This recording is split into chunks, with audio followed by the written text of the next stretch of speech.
Video میں ہم لوگ UGC نیٹ JRF اردو کے سلیبس کے اکارڈنگ جو ہے امپورٹنٹ کوشچن آنسر سالو کریں گے۔ معروضی سوالات جو ہر یونٹ سے لیے گئے ہیں، بہت ہی اہم سوال و جواب ہے، بہت ہی امپورٹنٹ کوشچن آنسر ہے۔ اسی طرح کے سوال جو ہے ایگزام میں پوچھے جاتے ہیں، تو ہمیں اس طرح سے پریکٹس کرنے سے بہت ہی فائدہ ہوگا۔ تو چلیے شروع کرتے ہیں۔ پہلا سوال ہے کہ سمنبر اور ہمایوں فال کا قصہ کس مثنوی میں ہے؟ یعنی سمنبر اور ہمایوں فال جو ہے وہ کس مثنوی کے کردار ہیں؟ تو مثنوی پھول بن کا جو قصہ ہے سمنبر اور ہمایوں فال کا قصہ جو ہے مثنوی پھول بن جو ابن نشاطی کی مثنوی ہے پھول بن، اس میں شامل ہے۔ دوسرا سوال ہے کہ پھول بن مثنوی میں کل اشعار کی تعداد کتنی ہے؟ تو مثنوی پھول بن جو ابن نشاطی کی ہے اس میں مکمل اشعار کی جو تعداد ہے وہ 1744 اشعار ہیں، اس میں 1744 اشعار ہیں۔ پھول بن کے جواب میں نیا درپن کس نے لکھی تھی؟ تو پھول بن کے جواب میں نیا درپن سید احمد خان ہنر نے لکھا تھا۔ پھول بن کے جواب میں نیا درپن سید احمد خان ہنر نے لکھا۔ کون سی مثنوی قصہ در قصہ کی حیت میں لکھی ہوئی ہے؟ کون سی مثنوی میں قصہ در قصہ کی تکنیک کا استعمال ہوا ہے؟ تو مثنوی پھول بن میں ابن نشاطی نے قصہ در قصہ کی حیت کا استعمال کیا ہے۔ ابن نشاطی کس کا درباری شاعر تھا؟ پانچواں سوال ہے کہ ابن نشاطی جو مثنوی پھول بن کے مصنف ہیں وہ کس کا درباری شاعر تھا؟ تو عبداللہ قطب شاہ کا درباری شاعر تھا۔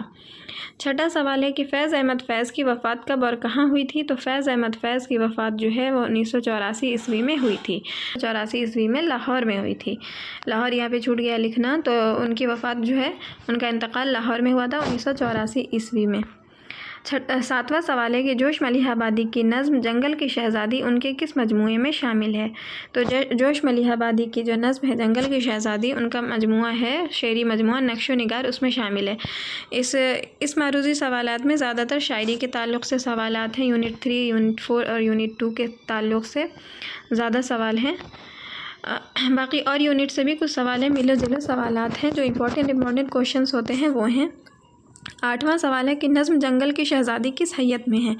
تو نظم جنگل کی شہزادی جو ہے مثنوی کی حیت میں پابند نظم ہے۔ نظم جنگل کی شہزادی مثنوی کی حیت میں پابند نظم ہے۔ جنگل کی شہزادی نظم میں کل کتنے بند ہیں؟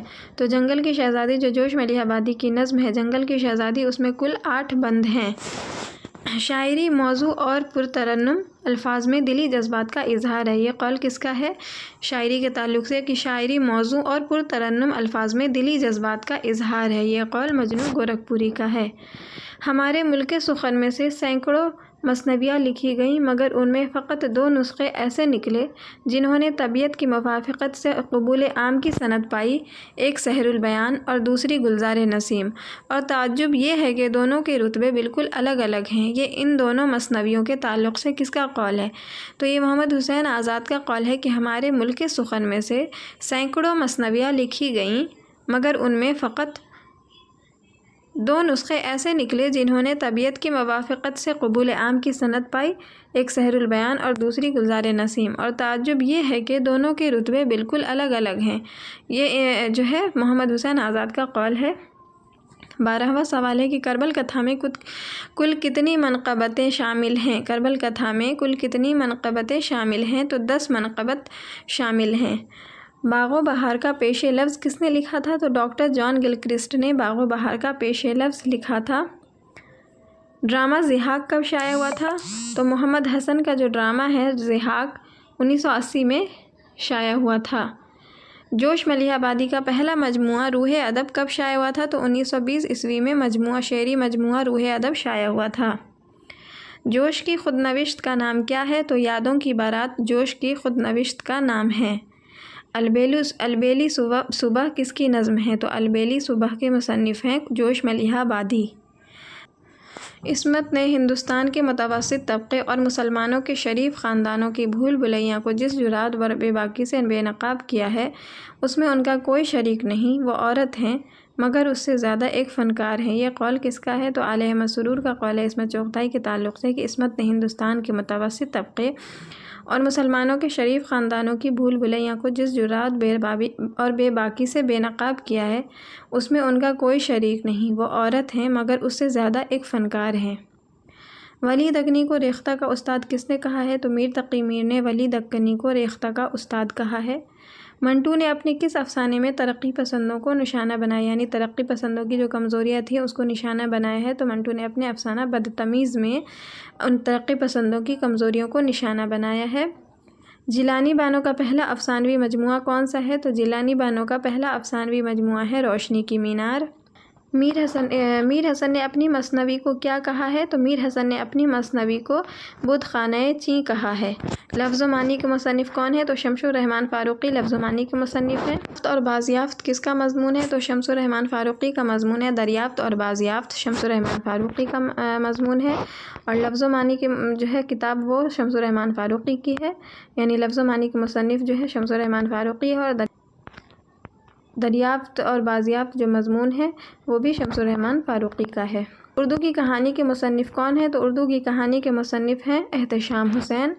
چمنستان شعراء کے مصنف کون ہے؟ تو لالا لچھمی نارائن شفیق چمنستان شعراء جو تذکرہ ہے اس کے مصنف ہیں۔ افکار و مسائل کس کی تصنیف ہے؟ تو افکار و مسائل جو ہے احتشام حسین کی تصنیف ہے۔ افکار و مسائل کس کی تصنیف ہے؟ تو افکار و مسائل احتشام حسین کی تصنیف ہے۔ نقوش و افکار کس کے تنقیدی مضامین کا مجموعہ ہے؟ تو مجنوں گورکھپوری کے تنقیدی مضامین کا مجموعہ ہے نقوش و افکار، اور افکار و مسائل جو ہے کتاب اس کے مصنف ہیں احتشام حسین۔ اپنی تلاش میں کے مصنف کون ہے؟ تو کلیم الدین احمد اپنی تلاش میں کے مصنف ہیں۔ تنقید اور ادب میں ناگزیر ربط ہے۔ تنقید ادب کی پیروی کرتی ہے، ادب سے الگ ہو کر یہ سانس نہیں لے سکتی۔ یہ قول ہے کلیم الدین احمد کا کہ تنقید اور ادب میں ناگزیر ربط ہے۔ تنقید ادب کی پیروی کرتی ہے، ادب سے الگ ہو کر یہ سانس نہیں لے سکتی۔ سخنہائے گفتنی کے مصنف کون ہے؟ تو کلیم الدین احمد سخنہائے گفتنی کے مصنف ہیں۔ سخنہائے گفتنی کے مصنف کون ہے؟ تو کلیم الدین احمد سخنہائے گفتنی کے مصنف ہیں۔ لٹریچر کی سب سے بڑی خوبی یہ ہے کہ وہ جذبات انسانی کو حرکت میں لائے۔ یہ قول نیاز فتح پوری کا ہے کہ لٹریچر کی سب سے بڑی خوبی یہ ہے کہ وہ جذبات انسانی کو حرکت میں لائے۔ 33واں سوال ہے کہ سبز اندر سبز کس کا شعری مجموعہ ہے اور کون سا شعری مجموعہ ہے؟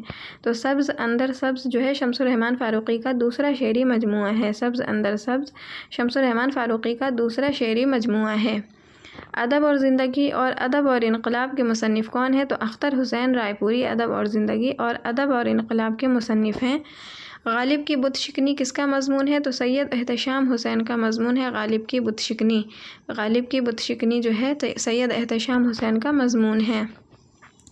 اعتبار نظر، روایت اور بغاوت اور افکار و مسائل کے مصنف کون ہیں؟ تو احتشام حسین ان کتابوں کے مصنف ہیں۔ اعتبار نظر، روایت اور بغاوت اور افکار و مسائل کے مصنف احتشام حسین ہیں۔ شمس الرحمن فاروقی کے مطابق شاعر اپنے تجربے کو قاری تک پہنچانے کے لیے کن تین مرحلوں سے گزرتا ہے؟ تو شمس الرحمن فاروقی کے مطابق ادراک، احساس اور ترسیل کے ذریعے جو ہے اپنے قاری تک پہنچاتا ہے۔ شاعر کے زبان سے عالم بے خودی میں ایک ترانہ نکل جاتا ہے جو سامعہ سے دماغ تک پہنچ کر ہم کو وارفتہ ہستی کر دیتا ہے۔ یہ قول رشید احمد صدیقی کا ہے کہ شاعری کی زبان سے عالم بے خودی میں ایک ترانہ نکل جاتا ہے جو سامعہ سے دماغ تک پہنچ کر ہم کو وارفتہ ہستی کر دیتا ہے۔ یہ رشید احمد صدیقی کا قول ہے۔ شعر العجم کا تعلق کس تنقید سے ہے؟ تو فارسی شاعری کی تنقید سے شعر العجم کا تعلق ہے۔ شعر العجم جو ہے شبلی نعمانی کی تصنیف ہے، اس میں انہوں نے فارسی شاعری کی تنقید کو پیش کیا ہے۔ شبلی نعمانی کے تنقیدی نظریات کیا ہیں؟ تو محاکات اور تخیل جو ہے وہ شبلی نعمانی کے تنقیدی نظریات ہیں، محاکات اور تخیل۔ ادبی تنقید فن ہے، سائنس نہیں، سائنسی طریقہ کار سے مدد لے سکتی ہے اور لے رہی ہے۔ یہ قول آل احمد سرور کا ہے کہ ادبی تنقید فن ہے، سائنس نہیں، سائنسی طریقہ کار سے مدد لے سکتی ہے اور لے رہی ہے۔ یہ قول آل احمد سرور کا ہے۔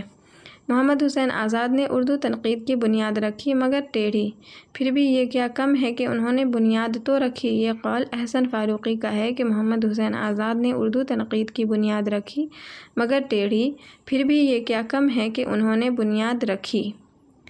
ہر تخلیقی اکتساب اپنے زمانے کی مادی دنیا کا تخلیقی عکس ہوتا ہے۔ یہ قول مجنوں گورکھپوری کا ہے کہ ہر تخلیقی اکتساب جو ہے اپنے زمانے کی مادی دنیا کا تخلیقی عکس ہوتا ہے۔ ڈرامہ کس زبان کا لفظ ہے؟ تو ڈرامہ یونانی زبان کا لفظ ہے۔